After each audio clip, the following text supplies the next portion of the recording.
Halo, apa kabar? Saya Albi Pratama. Selamat datang di era digital, di mana teknologi terus mengubah dunia. Mari kita jelajahi bersama perkembangan sains, hobi, dan teknologi saat ini dalam CNN Indonesia Tech. Di episode kali ini, kami punya beberapa informasi menarik, di antaranya Semarang, kawasan pesisir di Jawa Tengah ini menyimpan jejak sejarah sejak zaman kolonial. Sebagai pusat perdagangan dan akulturasi budaya antara pribumi, Tionghoa, dan juga Eropa, Semarang menjadi salah satu kawasan pesisir yang kaya. Di kota ini juga kita masih bisa menemukan jejak kemajuan revolusi industri yang berkembang di Eropa melalui mesin-mesin pemanggang kopi di sebuah butik roastery yang bertahan sejak tahun 1920-an. Para peneliti di Universitas Northwestern Amerika Serikat telah mengembangkan robot modular unik yang dirancang dengan bantuan kecerdasan buatan atau AI. Perangkat yang disebut sebagai Meta Machine ini memiliki kemampuan luar biasa untuk tetap bergerak di berbagai medan meskipun kehilangan beberapa bagian tubuhnya. Penasaran? Karena itu langsung saja kita mulai CNN Indonesia Tech sekarang.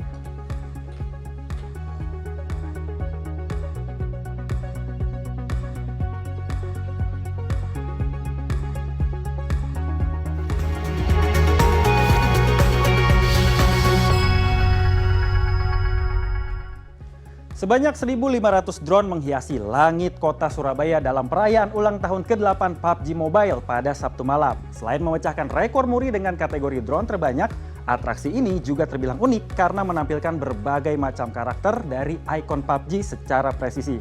Siapa di sini yang suka mendarat di Pochinki?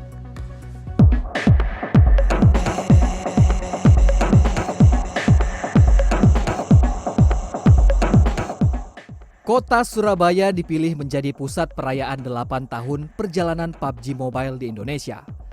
Sebanyak 1.500 drone terbang serentak menghiasi langit malam, mengubah cahaya menjadi deretan formasi yang memukau. Dengan presisi tinggi, ratusan drone tersebut menampilkan berbagai karakter dan ikon khas PUBG Mobile. Mulai dari kostum, skin, kendaraan, aksi terjun payung, hingga slogan ikonik Chicken Dinner. Pertunjukan ini pun resmi dicatat oleh rekor muri sebagai atraksi drone terbanyak dalam sebuah perayaan game mobile. Kemeriahan tak hanya terjadi di langit, namun juga tumpah ruah di daratan. Ratusan cosplayer turut unjuk gigi dalam parade kostum. Mulai dari setelan militer taktis hingga kostum unik hasil kolaborasi global, seolah membawa atmosfer medan tempur Erangel ke dunia nyata. Project Manager PUBG Mobile Indonesia, Adi Eka Putra mengungkapkan rasa syukur atas antusiasme tinggi para penggemar. Ia menilai perayaan tahun ini terasa spesial karena mampu menyatukan seluruh lapisan komunitas gaming. PUBG Mobile itu selalu berinovasi dengan segala cara agar memuaskan gamers-gamers, baik untuk orang yang suka entertainment, baik orang yang suka play casual game, ataupun ya dia hardcore game. Jadi intinya kita bakal selalu berinovasi gimana caranya kita mau memuaskan gamers-gamers di Indonesia lah. Hadir dalam kesempatan tersebut Wakil Menteri Ekonomi Kreatif Irin Umar. Ia menegaskan dukungan pemerintah terhadap industri game dan e-sports yang kini terbukti menjadi wadah bagi para kreator digital serta mendorong ekonomi kreatif dan pariwisata daerah.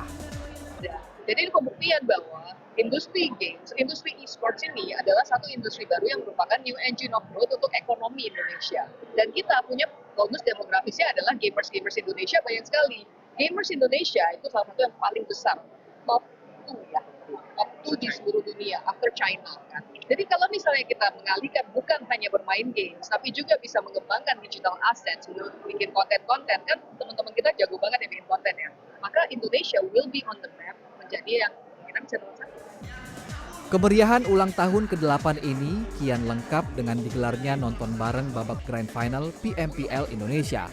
Ratusan penggemar fanatik dari berbagai penjuru negeri berkumpul untuk memberikan dukungan bagi tim favorit mereka dalam memperebutkan gelar juara nasional. Acara pun ditutup dengan penampilan energik dari Endar Boy yang membawakan deretan lagu Jawa kekinian sekaligus menjadi puncak perayaan yang meriah. Lukman Rozak, Surabaya, Jawa Timur.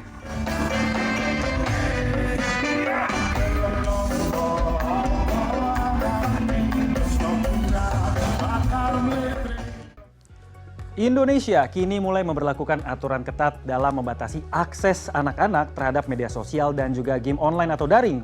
Mulai Sabtu 28 Maret, pemerintah menonaktifkan akun-akun yang dianggap beresiko tinggi bagi pengguna di bawah usia 16 tahun.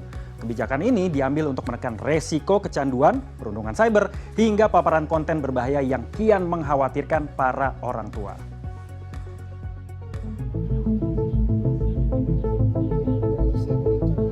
Dengan tatapan serius pada layar ponselnya, Anza Zafran Utama tampak larut dalam permainan Roblox di rumahnya. Bagi siswa kelas 3 SD asal Bogor ini, dunia digital adalah tempatnya menghabiskan waktu luang setelah sekolah. Namun, keasyikan Zafran dan jutaan anak lainnya di Indonesia kini harus dibatasi oleh aturan baru pemerintah. Main yang lain. Apa tuh yang dimainin? Game-game yang populer dikit. Mobile Legends apa sih? Mobile Legend, terus Block Blast,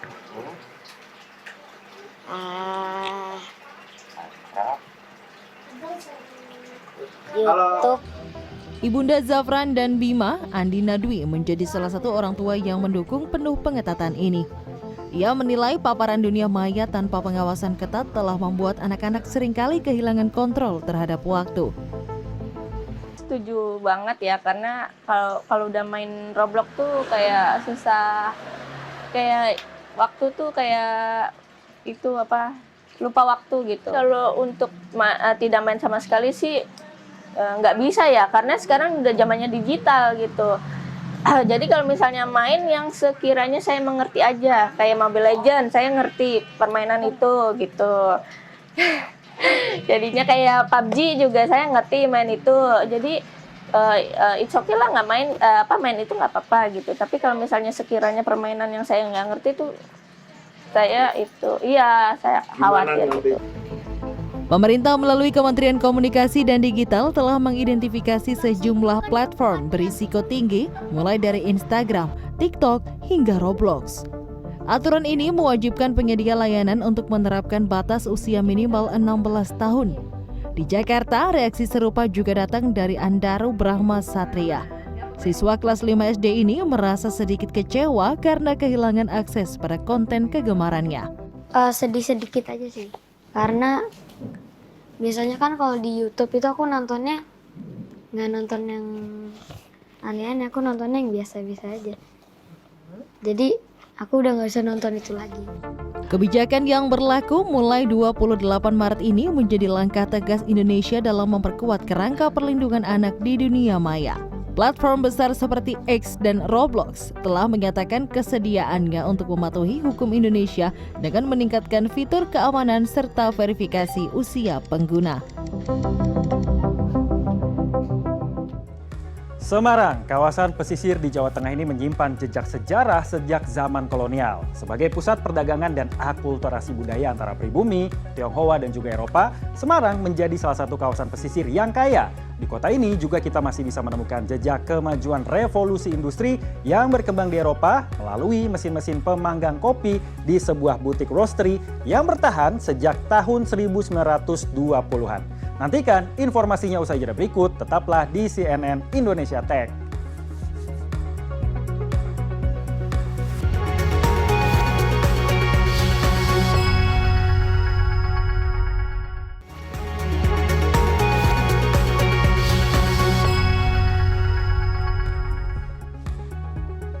Semarang, kawasan pesisir di Jawa Tengah ini menyimpan jejak sejarah sejak zaman kolonial. Sebagai pusat perdagangan dan akulturasi budaya antara pribumi, Tionghoa dan juga Eropa, Semarang menjadi salah satu kawasan pesisir yang kaya. Di kota ini juga kita masih bisa menemukan jejak kemajuan revolusi industri yang berkembang di Eropa melalui mesin-mesin pemanggang kopi di sebuah butik roastery yang bertahan sejak tahun 1920-an. Kopi merupakan minuman yang bertahan sedari dulu hingga menjadi sebuah gaya hidup. Indonesia juga dikenal dengan ragam jenis biji kopi dengan karakter rasa yang unik. Dalam catatan sejarah, industri kopi di Hindia Belanda dimulai dari sebuah rumah di Jalan Wat Gandul milik saudagar Tionghoa kaya pada masanya, Tan Tiong Lee.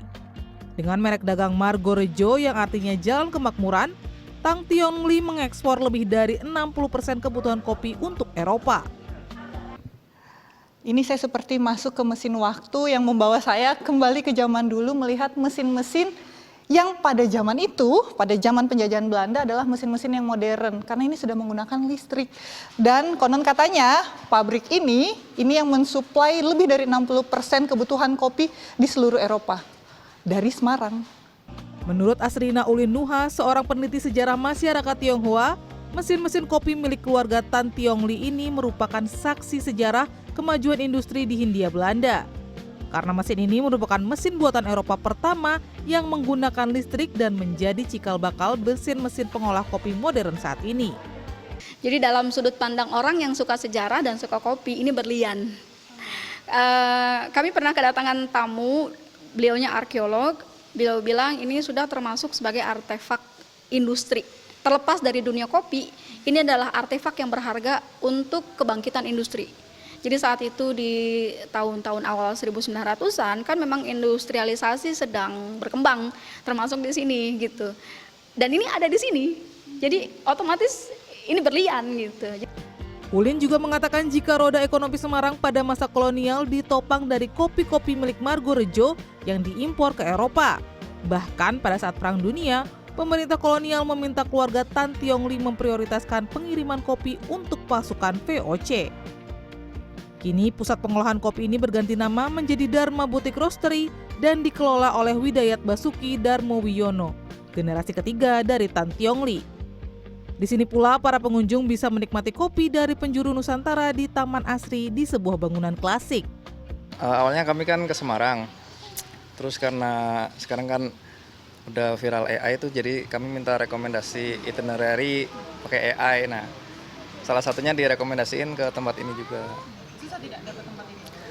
Awalnya sempat kesusahan, kami kan turun pakai ojek online, turun di depan situ, mau masuk sini ternyata gerbangnya seperti tutup kan, ternyata masuknya di gang sebelahnya.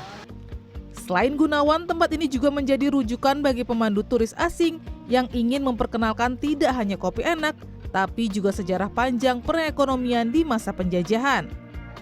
Justru itu, kalau orang asing itu biasanya nggak suka yang terlalu turisti, nggak suka yang terlalu rame gitu, dia maunya yang lebih original, genuine gitu kan.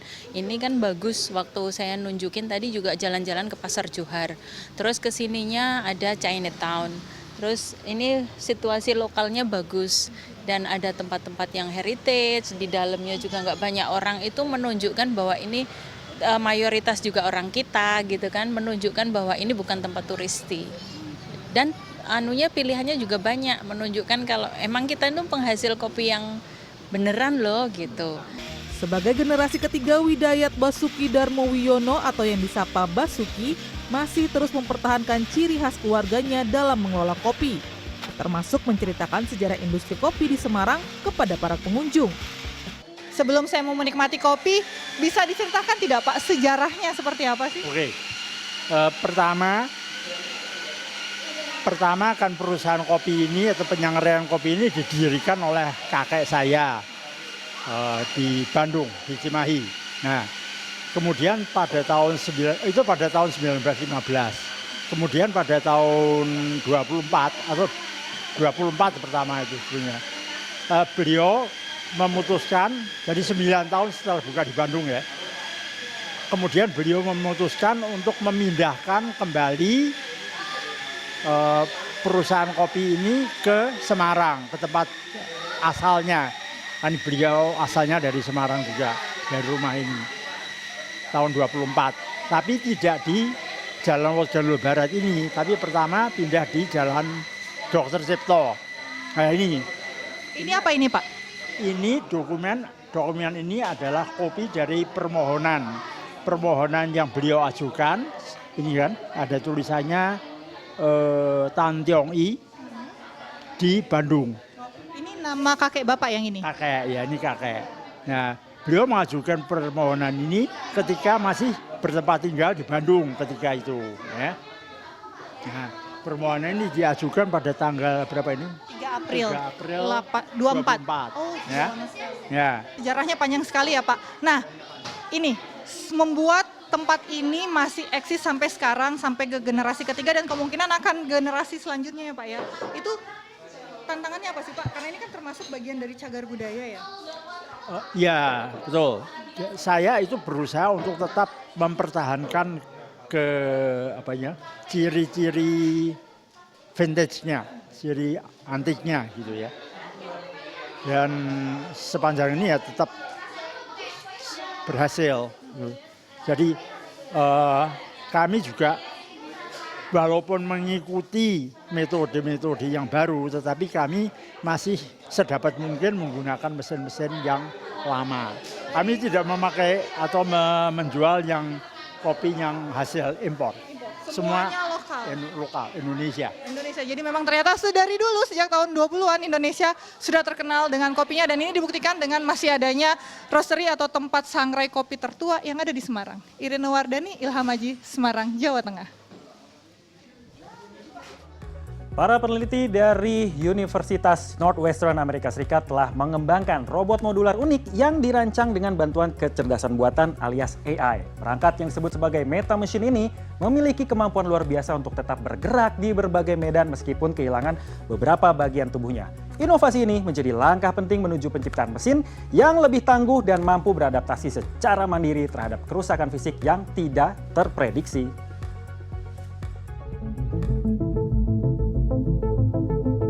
Peneliti di Universitas Northwestern menciptakan terobosan dengan membuat robot yang tersusun dari robot-robot lain. Setiap bagian modular pada perangkat ini adalah sebuah robot yang berdiri sendiri sehingga mampu bertahan meskipun tubuh utamanya mengalami cedera atau kerusakan fisik. So here we're making robots that are made of robots, which is why I call them meta machines. So these robots are made out of modular parts that are themselves robots. And this means that if one part of the body is damaged or lost to injury, the rest of the body is fine. It survives. It continues to function. Keunggulan utama dari teknologi ini adalah ketangguhannya. Dalam sebuah pengujian, robot ini tetap dapat berjalan meskipun dipotong menjadi 2 bagian. So as a very vivid example, you could imagine chopping the robot completely in half. And what you would get is simply 2 robots. Chop any other technology in half, and what do you get? 2 pieces of trash. So this is one advantage of a machine made out of machines, in which each part of the machine is capable of surviving on its own. Dalam proses pembuatannya, tim menggunakan algoritma evolusioner berbasis AI untuk menguji miliaran kemungkinan rancangan tubuh dalam simulasi. AI membantu menentukan desain mana yang paling efisien untuk bergerak. So just with 2 modules, you can make almost 500 different 2-part designs. With up to 5 modules, there are already hundreds of billions of possible valid body plans you can build. You don't know which design is good or bad until you give it the opportunity to learn, which takes a little bit of time. So this is why we need a mechanism for efficiently searching that space. And this is where AI comes in. Unit modular pada Meta Machines ini memiliki panjang 0,5 meter yang masing-masing dilengkapi motor, baterai, dan komputernya sendiri. Dalam pengujian di luar ruangan, versi dengan 3 hingga 5 kaki berhasil melintasi berbagai medan, mulai dari kerikil, rumput, pasir, lumpur, hingga susunan bata yang tidak rata dengan sangat tangkas. Teknologi ini diharapkan dapat memudahkan perbaikan dan konfigurasi ulang robot secara langsung di lapangan sesuai kebutuhan.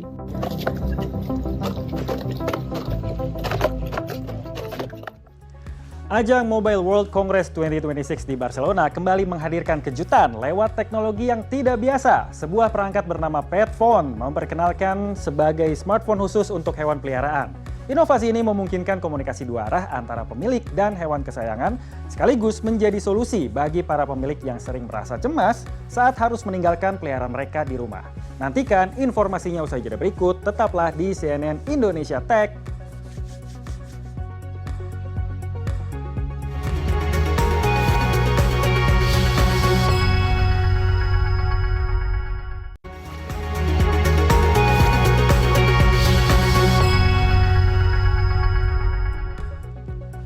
Teknologi yang mirip sama alat canggih Doraemon mulai hadir di dunia nyata. Sebuah perangkat bernama Petphone diperkenalkan sebagai smartphone khusus untuk hewan peliharaan.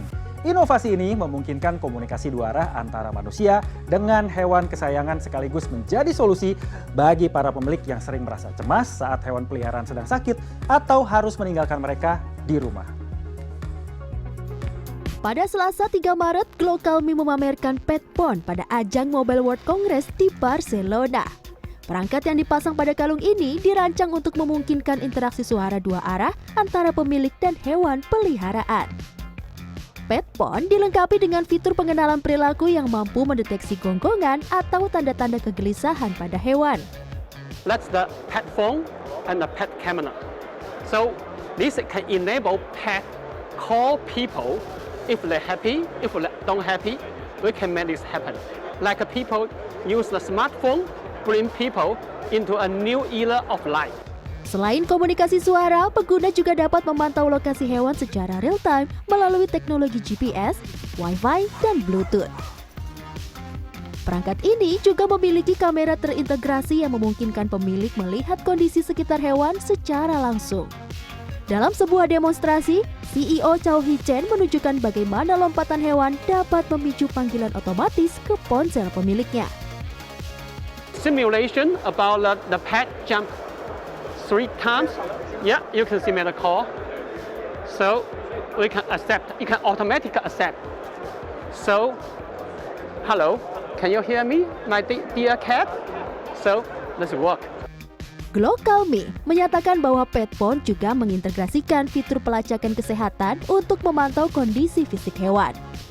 Dengan adanya perangkat ini, para pemilik kini dapat berbicara dengan hewan mereka dari jarak jauh sekaligus memastikan keamanan dan kesejahteraan mereka sepanjang hari.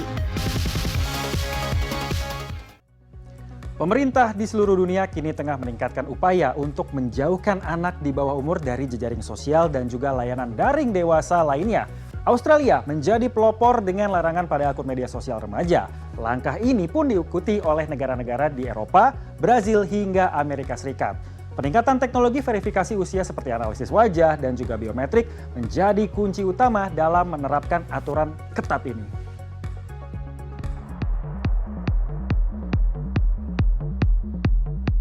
Pemerintah di seluruh dunia sedang memperketat upaya untuk mencegah anak di bawah umur mengakses jejaring sosial. Aksi ini terjadi setelah bertahun-tahun perusahaan teknologi mengatakan bahwa penggunaan media sosial pada anak di bawah umur sangat beresiko. Sebuah perusahaan verifikasi identitas yang berbasis di San Francisco bernama Persona membantu bisnis untuk mengonfirmasi identitas penggunanya melalui pengecekan identitas, verifikasi biometrik, dan alat pencegahan penipuan. Perusahaan tersebut menguji berbagai skenario yang mungkin digunakan remaja untuk mengelabui alat pemindai seperti mengenakan masker atau memegang boneka di depan kamera. We're unique in this overall space because we're technology agnostic. So what I mean by that is we didn't really start off saying this form of identity verification is the best or this form of age verification is the best. Our whole perspective is that every technology has some, time, place, some usage. Are you trying to prevent fraud versus are you just trying to satisfy certain compliance requirements? Is your demographic, mostly kids or are they mostly fraudsters? These are all kind of very different mechanisms. Direktur Utama Persona, Rick Song, mengatakan prioritas utama perusahaannya adalah menyeimbangkan privasi dengan efektivitas. Salah satu tantangan terunik adalah kreativitas anak muda dalam mencoba mengelabui sistem. Persona sendiri memiliki ruangan khusus untuk menguji berbasis skenario tipuan, mulai dari penggunaan topeng hingga kumis palsu. Some kids are incredibly artistically talented at a young age. I think facial hair, fake facial hair, all of that. It's all a thing. They all go about doing that. The purpose of this whole room for us and from facial hair is to test kind of scenario. Data awal dari Australia menunjukkan jutaan akun yang diduga milik anak di bawah umur telah diblokir. Meski begitu, sejumlah industri tetap memperingatkan untuk terus menguji platform ini hingga seberapa besar toleransi regulator terhadap standar global yang ditentukan.